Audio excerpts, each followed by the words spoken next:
Your purpose is hidden in your pain. Until you see the purpose in your pain, your pain will remain painful. Everyone goes through a measure of pain, a different kind of pain. For some, it's physical, and for others, it's emotional, and for some, it's financial. The point is, everyone goes through one form of hurt or another. The kind of world we live in doesn't exclude anyone. Even believers feel pain. The only difference is the reason why people have to go through that pain. Many times you are looking at what happened and God is looking at why it happened. You might never be able to fully appreciate the what until you see the way. I have had situations in my life where I don't like what happened, but I trust what happened because even though I don't like what happened, all things work together for the good of them that love God and are the called according to His purpose. Don't let the confusion of your pain cloud the clarity of the purpose it can serve in your life. Listen, sometimes, especially for the believer, pain gives purpose, so don't hide your scars because the scars you share become like lighthouses for the people around you who are headed to the same rocks that you hit. Your messes will soon become your message. Your heroes are gradually turning you into a hero.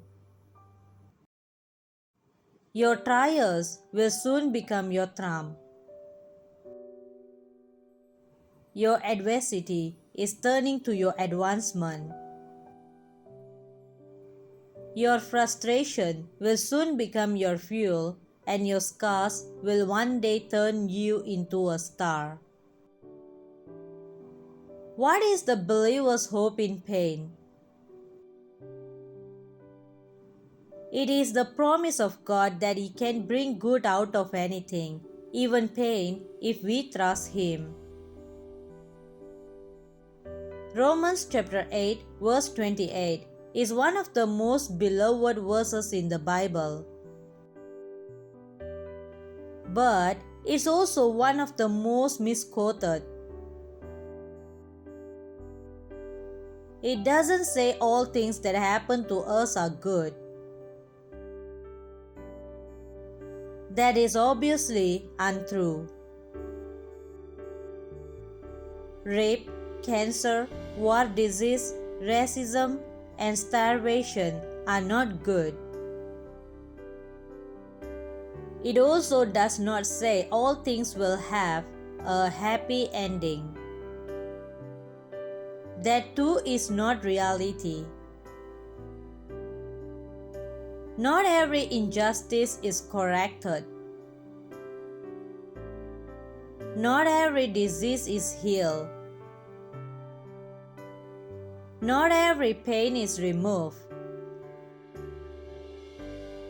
Here is what the Apostle Paul actually says, and we know we don't have to guess or wonder about it. We can be certain that in all things, and this includes our hurts, mistakes, sins, genetics, and experiences, and even what others do to us, God works for the good. Not everything is good, but God is always working for our good and everything. Anyone can bring good out of good, but God can bring good out of evil. He turns crucifixions into resurrections. Consider it pure joy, my brothers, whenever you face trials of many kinds, because you know the testing of your faith develops perseverance. Perseverance must finish its work, so that you may be mature and complete, not lacking anything. James chapter 1, verse 1 to 4.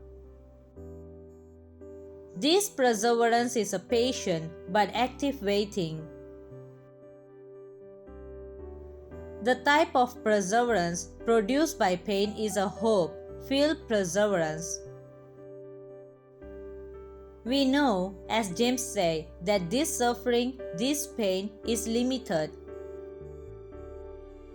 The testing of your faith that produces perseverance also strengthens your faith. Until you experience pain and suffering, you rely on your own strength. When you walk through dark valleys, you learn to know God more deeply and your faith is strengthened. You learn He is faithful and His promises are true. Pain births maturity. As perseverance is developed in our life, we grow up. Knowing God more deeply helps us understand His purposes in pain and suffering are good. Finding God's purpose in your suffering can be difficult because it can require soul-searching and self-examination. This is hard enough to do on good days, but it can be especially difficult when you are struggling with adversity. To find God's purpose in your suffering, you may have to look deeply into yourself and trust that God is leading you. Finally, it's not enough to just cope with suffering. Rather, God wants us to respond to suffering by running to Him, becoming more dependent on Him, and in the process growing in our faith. This is the message in Philippians chapter 3, verse 10, where we read that I may know Him and the power of His resurrection and may share in His sufferings, becoming like Him in death, becoming more like Christ, should be the goal of every Christian. And we do this by drawing ever closer to Him throughout our life. No matter how badly you are suffering, remember that God's overall purpose is to help you fulfill purpose and become more like Christ. This is the message in Jeremiah chapter 29 verse 11, where we are told that God has a plan for us, and it's a plan for hope, not harm, good, not suffering. No matter how much life hurts right now, God understands and He will use your presence, suffering, for good in some way. Don't forget that the key to discovering God's purpose in your suffering is to look past your struggles and at how God might be using them for good. God bless you.